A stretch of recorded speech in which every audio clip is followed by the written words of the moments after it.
사무엘 하 23장 16절 17절 말씀을 같이 보시겠습니다.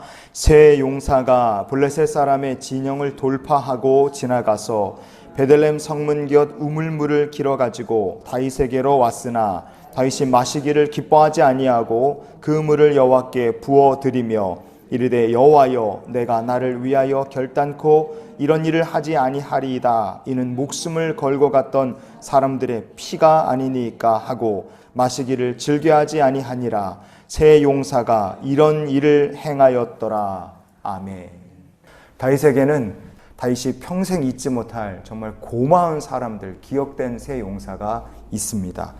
그들은 아비새라는 사람이고 브나야라는 사람이었고, 그리고 이름을 알 수 없는 또 한 명의 용사, 그래서 이 세 명의 용사인데 성경은 이들을 30두목 중에서 세 사람이다 이렇게 얘기를 했습니다. 말씀드렸던 것처럼 아비새, 브나야, 그리고 나머지 한 사람의 용사입니다.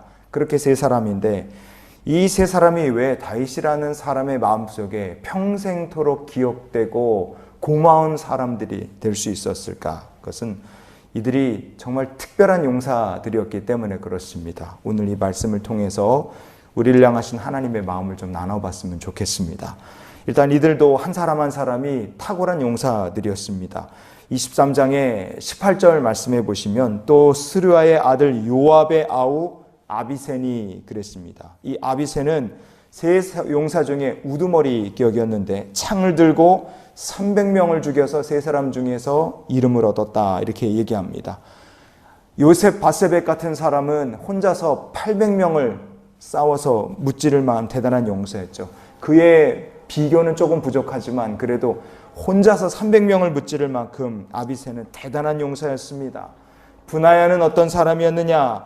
사무엘하 23장의 20절 말씀 보시면 갑세엘 용사의 손자 여호야다의 아들 브나야니 그랬습니다. 여호야다는 제사장이고 제사장의 아들이었던 브나야는 용맹한 자였는데 모압 아리엘 왕의 두 아들을 쳐서 죽였고 눈이 올 때 구덩이에 내려가서 사자를 죽였고요. 21절에 보면 장대한 애굽 사람을 죽였는데 애굽 사람의 손에 있던 창을 뺏어서 막대기를 가지고 싸우다가 창을 뺏어서 애굽 사람을 죽였습니다. 애굽 사람의 창을 뺏어 죽이고 사자를 죽이고 모압 왕의 아들을 죽이고 굉장한 공적을 이뤘죠. 이런 걸 보면 브나야라든지 아비새라든지 또 다른 용사 이렇게 세 사람은 절대로 보통 사람들이 아니었습니다. 이들이 용맹하고 싸움 잘하는 사람이라 다윗이 이들을 잊지 못하고 고마워했을까? 그럴 수도 있겠지만 다윗이 이 세 용사를 특별히 잊을 수 없었던 아주 특별한 이유가 오늘 본문에 적혀 있습니다. 아둘람, 다윗이 아둘람이라는 곳에 있을 때, 아둘람이라는 곳은 다윗의 고향이 베들레헴하고 한 20km 정도 떨어진 곳에 있었어요. 고향이 지척입니다. 가까운데 다윗은 갈 수가 없어요. 왜냐? 그곳에 블레셋의 요새가 이미 만들어져 있었기 때문에 그렇습니다. 사무엘하 23장의 14절과 15절 말씀을 우리 한번 읽어보시겠습니다. 그때에 다윗은 산성에 있고 그때에 블레셋 사람의 요새는 베들레헴에 있는지라 다윗이 소원하여 이르되 베들레헴 성문 곁 우물물을 누가 내게 마시게 할까 하매 그랬습니다. 블레셋 사람들은 베들레헴에다가 요새까지 딱 만들어 놨어요. 블레셋이 완전 장악한 겁니다. 하나님의 백성들은 블레셋 사람들에게 꼼짝도 못하고 짓눌려 있고 고통당하는 상황입니다. 그런데 그런 상황에서 다윗은 또 영육간에 지쳐 있습니다. 너무 지쳐 있어요. 사무엘하 21장의 15절 말씀을 우리가 한번 읽어보시겠습니다. 블레셋 사람이 다시 이스라엘을 치거늘 다윗이 그의 부하들과 함께 내려가서 블레셋 사람과 싸우더니 다윗이 피곤하매 아멘. 다윗은 영적으로 피곤했습니다. 블레셋 사람들이 요새를 만들어놨던 베들레헴 그 근처에 르바임이 있었습니다. 르바임은 거인이라는 뜻이죠. 거인들은 곁에 있죠. 블레셋 사람들은 베들레헴에 요새 만들어놨죠. 사무엘하 21장에서부터 이미 다윗은 영육간에 많이 지쳐 있었습니다. 예전 같으면 벌써 뛰어가서 싸우러 갔을 텐데 다윗은 이런 상황에서 피곤해서 꼼짝을 못하는 겁니다. 블레셋 사람이 이스라엘을 다시 쳤다 이렇게 성경 얘기하죠.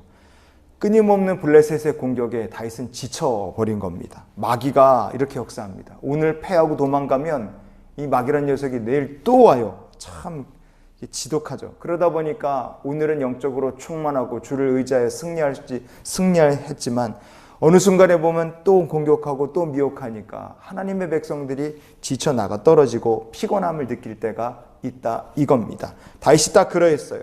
상황은 이러했고 베들레헴을 구원하러 가야 되는데 갈 수는 없고 모든 상황이 그냥 안타깝기만 한 거예요. 이 안타까움 가운데 다윗이 혼잣말을 내뱉어요. 베들레헴 성문 곁 우물물을 마시고 싶다. 이런 혼잣말을 한 겁니다. 그 누가 그렇게 해달라고 소원을 하기 때문에 말한 게 아니었어요. 근데 그때 누가 등장하느냐? 아비새를 비롯한 세 용사가 딱 등장합니다. 이들은 무엇을 했느냐? 정말로 다윗이 혼잣말 내뱉었던 베들레헴 성문 옆에 우물에 있는 물을 가서 퍼러 이들이 가는 거예요.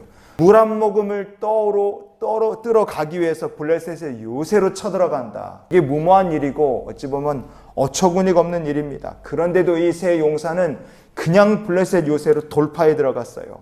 단지 물을 다윗에게 마시게 하려고 그렇게 했느냐? 아닙니다. 그들의 그 행동은 왕이시여 두려워하지 마시고 낙심하지도 마시고 피곤해하지도 마십시오. 저기 우물 요새가 있고 르바임 골짜기인 거인들도 있지만 하나님께서 오늘 우리들에게 이렇게 승리를 주셨습니다. 피곤하고 지금 힘드시더라도 용기를 내십시오. 하나님을 의지하여 우리가 싸우면 승리할 수 있습니다. 세 용사가 물떠온 것은 다윗에게 그렇게 지쳐있는 다윗을 격려하는 하나님의 손길이었습니다. 그래서 다윗은 이 세 용사를 잊을 수가 없었던 겁니다. 다윗에게 세 용사는 은혜의 증거였어요. 하나님 나를 버리지 아니하시고 위로하신다. 그리고 승리의 확신을 주신 겁니다. 하나님께서 이 세 용사를 통해 다윗에게 위로와 승리의 확신 격려를 주신 것처럼 오늘 믿음으로 사는 우리들의 삶이 하나님 주신 위로와 승리의 확신이 있고 또한 우리가 그렇게 위로의 용사로 살아서 하나님께 영광을 돌리는 성도가 될 수 있기를 원합니다. 그래서 우리가 이런 기도로 오늘 하루의 삶을 살았으면 좋겠습니다. 하나님, 오늘도 하나님 안에서 새 힘과 위로를 얻는 하루가 되게 하여 주시옵소서. 사람은 누구나 지치고 누구나 낙심이 됩니다. 우리가 그럴 때 하나님께서 새 용사를 다윗을 위해 위로의 종으로, 위로의 통로로 붙여주신 것처럼 하나님께서 우리들에게도 그런 위로의 힘을 더하여 주실 줄 믿습니다. 그리고 우리가 하나님께서 쓰실 위로의 통로가 되어 주님이 하신 일들을 감당해 나가는 주의 백성들이 되시기를 예수님의 이름으로 축원을 드립니다.